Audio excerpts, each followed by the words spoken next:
पराजित होईल तो पुढचा प्रश्न आहे, पण लढणं एका अशा सैनिकाला सोबत घेऊन ज्याचे स्वतःचे मूलभूत मूळ जे आहे ते सैनिकाचे थाऱ्यावर नाही आहेत, अशा लोकांना घेऊन लढत जी आहे ती चळवळीमध्ये रूपांतर होत नाही आणि त्यातनं कुठनं यश साध्य होत नाही. मला जे दिसतंय, डायरेक्ट बोलतो मी तुम्हाला, की जर आपण अर्धवट लढलो, आणि जे मला दिसतंय की हे अर्धवट लढण्याचाच प्रकार आहे, तिथे कुठेतरी आपण अजून एका बीजेपीच्या कार्यकर्त्याला कुठंतरी वाट मोकळी करतोय की त्याचा पराभव निश्चितच होता,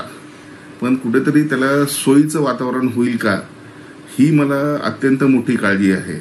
आणि एक मात्र गोष्ट क्लिअर आहे की मला असं कुठलंही कारण बनायचं नाहीये ज्याच्यामुळे बीजेपीचा एक नेता तिकडे संसदेत जाईल, संसदेत जाऊन त्या संविधानाला धोका होईल असं कुठलं पाऊल माझ्या हाताने मला उचलत नाहीये, आणि ते मी करावं नाही असं माझा ठाम विश्वास आहे आणि मी त्याला कारणीभूत ठरणार नाही.